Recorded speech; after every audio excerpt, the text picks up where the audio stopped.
All right, what's up guys? Let me be brutally honest with you guys because there are a lot of ways to make money out there and some of them are quite frankly a pain in the ass. And you guys got employees, headaches, people problems, and people are emotional and messy and unpredictable. And it's like, bro, I just wanted a business, not a group project. And just so we're clear guys, this is coming from someone who has gone through many business models, who's been psyoped by many gurus in different business models. I've been successful in many business models and I live this every single day. So this video is for me if I was on the other side. And if I was like, look, I just want a good life. I want the laziest business where I can be one person and I don't have to deal with managing a team, employees, drama, moods, people waking up on the wrong side of the bed, etc. and all that nonsense. So let me show you the laziest one-person business model that can realistically get you over $100 a day and can scale into something bigger if you ever decide you want more. And we're going to do this by comparing a few business models you've seen all over the internet and seeing which ones actually fits this objective. Now, let me be clear guys, are you going to make millions of dollars the first year from the laziest one-person business right away? Realistically, probably not. But for most of you, $100 a day or even a few hundred a day is life-changing. And then from there, you can evolve it, you can hire, you can build systems, you can turn it into a serious operation. But for now, let's focus on the objective, which is $100 a day online without your life becoming chaos. And by the way, guys, I offer one-to-one mentoring and app development in the description below. Whether it's your first customer or you're already at 3K per month and just want to hit 10K per month, doesn't matter the phase you're in because I walked the same path that you're on right now, all the way to listing my SaaS for sale to private equity. So this is only for the serious people who want to speed up their growth. Let's get back into the video. So first things first, we need to remove the idea of lazy is bad. Bill Gates once said, I will always choose a lazy person to do a difficult job because a lazy person will find the easiest way to do it. And a lazy person designs a system. A lazy person refuses to spend 8 hours on something that can be done in 2. And isn't it kind of ironic that one of the most successful entrepreneurs of all time glorifies laziness, but society treats it kind of like a character flaw? What if laziness is actually an advantage, especially in 2026? I mean, from the day you're born, you get kind of programmed to believe you must suffer to be successful. The harder you work, the more you deserve, right? That's wrong. Guys, the world does not reward hard work. It rewards outcomes. Outcomes are the only thing that matters. And there's a term for this phenomenon. It's called effort moralization. It's the belief that working harder somehow makes you a better moral person, even if the results are worse or the same. That's why people take pride in being busy instead of being effective. That's why hustle culture blinds people from asking the only question that matters. How can I work less and earn more? So in today's video, we're going to test that question by systematically breaking down different business models and figuring out which one is actually the laziest but more effective. We're not looking for the most exciting. We're not looking for the most glamorous. We're looking for the one that makes the most money with the least effort, stress, and complexity. And most importantly, for beginner/intermediate people, the least risk. We're going to look at 5 one-person business models you've seen all over YouTube and rate them across 5 categories that actually matter if you want a lazy business. And by the end, you'll know which model gives you the highest income with the lowest input and why the people winning in this economy aren't grinding the hardest, they're designing the smartest. So guys, grab a pen and paper, let's get into it. So before the first model, here are the 5 categories we're using to judge laziness. So category 1 is capital investment. This is the most important one in my eyes because it annoys me when I see people telling beginners to start businesses that can financially ruin them. So think of a business model like a car and the success like the destination. If you keep driving, you'll eventually get there as long as you don't run out of fuel. But when you pick up a business that burns cash like a sports car drinks petrol, it doesn't matter how good your map is. If you run out of fuel halfway, you will never arrive. And most entrepreneurs don't fail because they're lazy. They fail because they run out of money. That's why you'll constantly see that quote unquote ran out of cash is one of the most common startup death stories. And you've probably seen stats floating around like 38% of failures being cash related. So what we want is a business model that requires as little capital as possible so you don't get wiped out before you even learn. So So category number 2 is complexity. How steep is the learning curve? How hard is it to build and scale? Guys, we're not looking for something that requires years of mastery just to make the first dollar. We don't want models that need 10 different skills, 5 different systems, and a huge barrier to entry. Now, this is where people get confused. Everyone loves the idea of building a software company. I talk a lot about it on this channel. It sounds glamorous, it sounds serious, it sounds like, yeah, bro, I'm building tech. But traditionally, and I want to make traditionally bold, software can be one of the most complex business models on the planet if you're trying to build a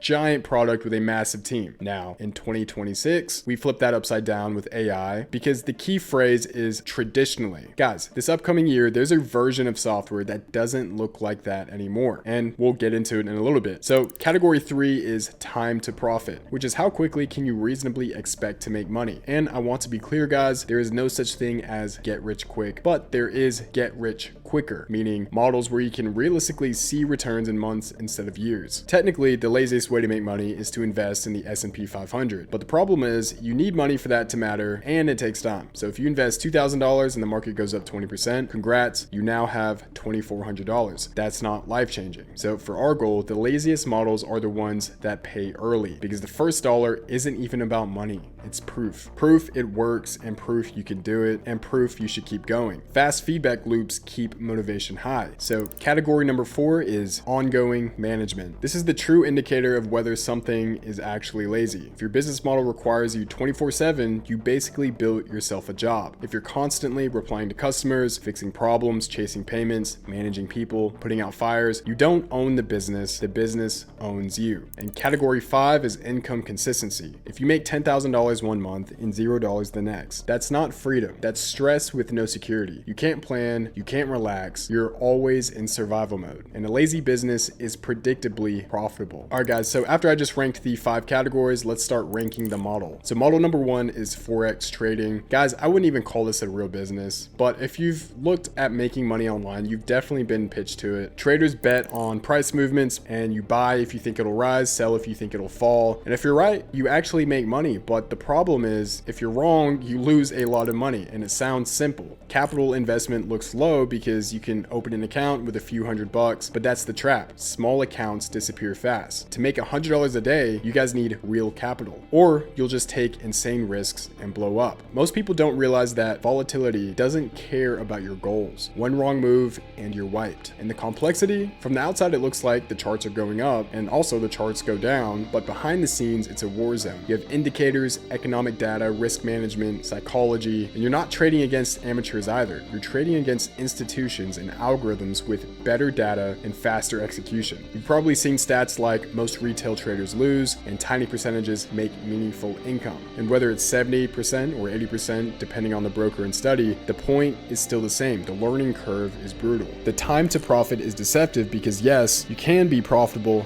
day one, but that's luck, unfortunately, and not skill. Most beginners spend months learning how to not lose money, not how to make money. And the ongoing management, you're glued to charts, news, emotions, decisions under pressure. That's not lazy, that is mental warfare, guys. So the income consistency is where it collapses. You can make $2,000 in one day and lose $3,000 the next day. That's not predictable, guys. That is chaos. So Forex trading fails the lazy business test. So model number 2 is drop shipping. This was the original internet business model that made online money feel accessible. You source a product cheap, sell it higher, and the supplier ships it. You don't hold inventory and you don't touch the product. It sounds amazing. Here's what most beginners miss. The supplier handles the shipping, but you still have to handle the complex and expensive part, which is the marketing. The capital investment, you have to test products. Testing means ads. Ads mean spending money before you've made a sale. That's the first major problem. And I've watched beginners burn through savings testing until they go broke before they ever find a winner. So capital investment is high, guys. Complexity, setting up a store is easy now. Tools can build product pages, connect suppliers, even write copy.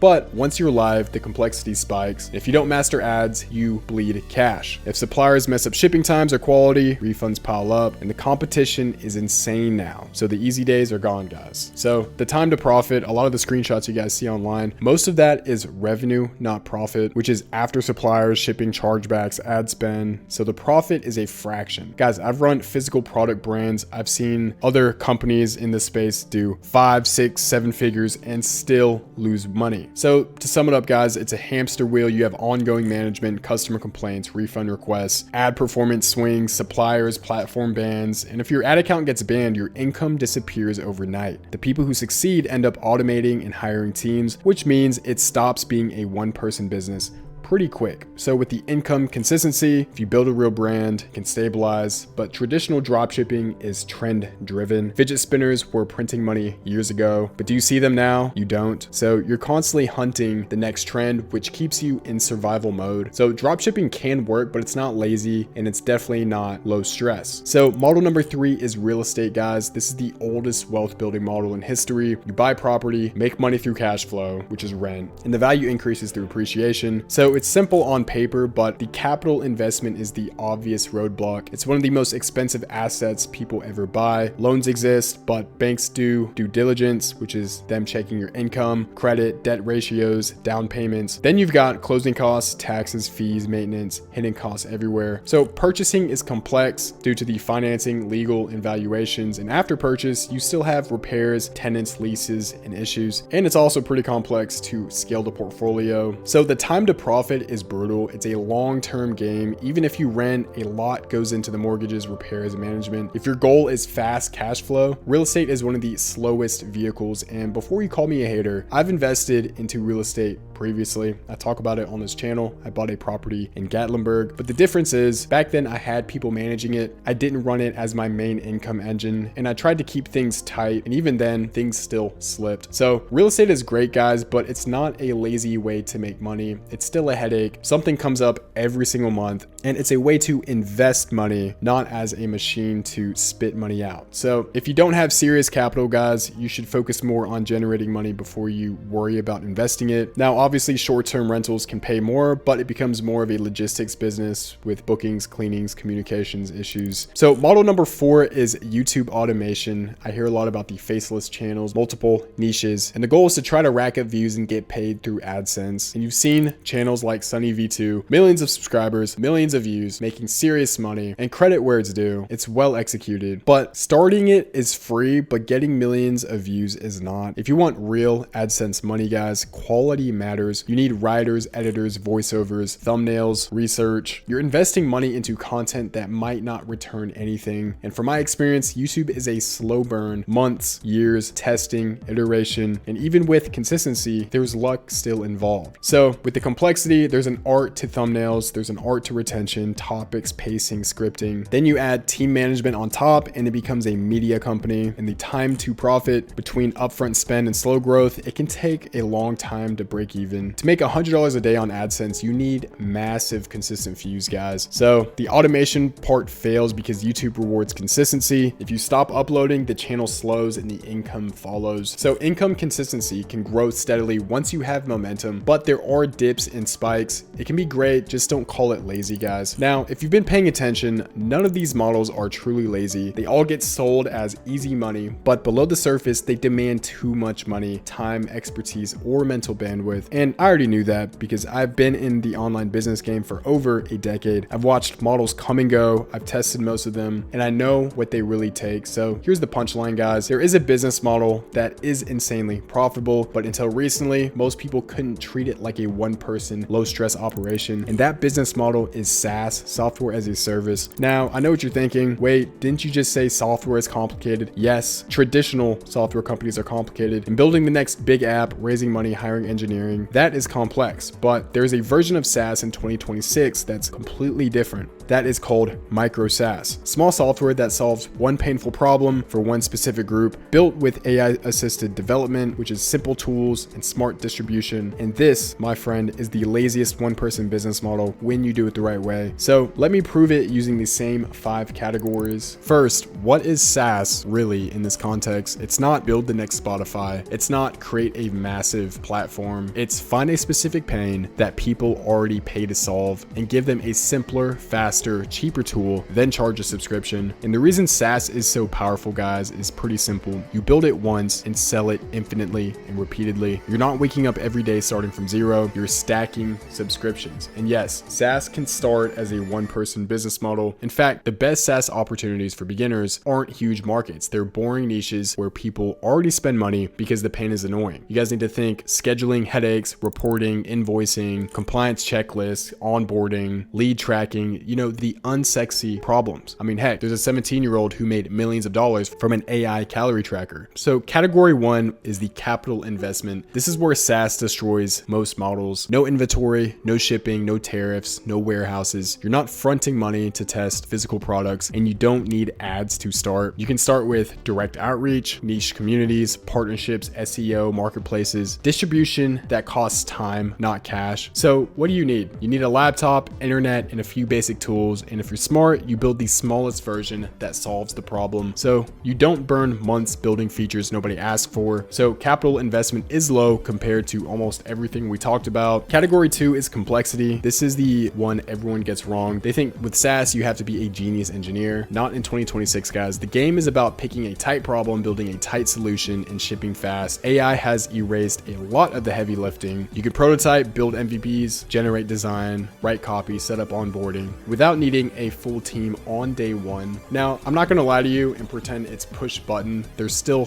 thinking involved, product choices, positioning, distribution. But compare that to trading psychology, dropshipping chaos, or managing properties. This is a clean complexity. It's logic, it's systems, it's predictability. And the lazy part, once it works, you can rebuild the whole business every day. You improve one system and it affects every customer. So complexity is moderate at the start, then drops as the product stabilizes. So category number 3 is time to profit. SaaS isn't get paid today, but it's also not wait 5 years and pray. If you pick a problem where people already spend money and you sell it correctly, you can get paying customers surprisingly fast, because remember, guys, your first goal is not scale. Your first goal is proof. And SaaS gives you a beautiful feedback loop. If people pay, the problem is real. If they keep paying, the solution is valuable. And if they refer others, you're building momentum. So could you be making money within 45 to 60 days? In many cases, yes, especially with a small focused tool in a clear niche. It's not guaranteed, but it is realistic. So time to profit is moderate, but the quality of profit is high because it can recur. So what about the ongoing management? This is where SaaS becomes the lazy person's dream when it is done right. Because once your product is stable, your day-to-day isn't firefighting customers like dropshipping. It's mostly improving onboarding, fixing occasional bugs, adding small features customers ask for, keeping churn low, and improving distribution. And unlike services, you're not delivering custom work every time someone pays you. The product delivers. You can also design the business to be even lazier, which is self-serve signups, good documentation, in-app tutorials, automate billing, support templates, pretty much systems that reduce your involvement. So ongoing management is low to moderate depending on how well you build the machine. Okay, so category number 5 is income consistency. This is where SaaS embarrasses almost everything else. Trading is volatile, dropshipping is trend driven, YouTube income depends on uploads and algos. Real estate is stable but slow and capital heavy. So SaaS is a subscription, guys. That means you can wake up and already have revenue before you do anything today. And yes, you'll have churn where people cancel. Every SaaS does, but the whole game is keeping retention strong and stacking customers over time. A business model where income grows by default when you do the basics well, that's lazy friendly. So income consistency is stable, and it gets more stable as you mature the product. Now let's bring it back to the final table, guys. If your goal is $100 a day with the least stress, the least chaos, the least ongoing management, and something you can realistically run as a one-person operation, SaaS is the clear winner going into 2026. And here's the part most people don't understand. SaaS isn't just a business, it's also a business structure. It's the structure where systems do the work, not your constant effort. This is exactly why so many people feel stuck. They keep choosing models where they restart from zero every single day. New product, new trend, new algorithm, new tenant issues, new ad account problems. They think they need more motivation, which is no, they need a better machine. And SaaS is the machine. Now, how do you actually spot a SaaS opportunity without needing to be a genius? Let me give you an example that that ties back to something we talked about earlier, creators. There are millions of micro creators with 20K, 30K, 50K followers making content, building audiences, and still earning normal income, or sometimes no income at all. They get a few affiliates, maybe a small brand deal, but they're drowning in operations. So they don't need another course, they need tools. And this is the SaaS lens. Instead of partnering with one creator and splitting revenue, you build one tool that helps thousands of creators do one thing better. And you charge $19 a month, $29, $49 a month. And that's how you go from I need to hustle every day to I own a system. And the best part is you don't have to be the face. You don't have to dance TikTok online. You don't need to gamble money on ads to start. You just need to solve a real problem that people feel in their bones. SaaS is pretty much boring when done right, and boring is profitable. Now, I want to be transparent, guys. Again, SaaS is not magic. You can still mess it up. You can overbuild. You can pick a fake problem. You can ignore marketing and wonder why nobody buys. But if you do this correctly in a tight niche, clear pain, simple product, and smart distribution, it is one of the cleanest, most repeatable ways to hit $100 a day without chaos. Because unlike the other business models, guys, you're not risking capital every day. You're not tied to trends. You're not dependent on algorithms. You're not managing physical stuff, and you're not constantly starting over. You're stacking subscriptions. So if you're looking for an online business opportunity in 2026, guys, and you want something you can start small, pay you monthly, and scale without a giant team, SaaS is the game. It's efficient. It's not glamorous. And if you're watching this thinking, okay, I've been chasing the wrong things, good. That's the point. I want you to be skeptical. Be skeptical of hype. Do your own due diligence, but use your own brain. And if it still makes sense after that, there's a massive opportunity here. Go ahead and book a call with me in the description. And as always, I'll talk to you guys tomorrow.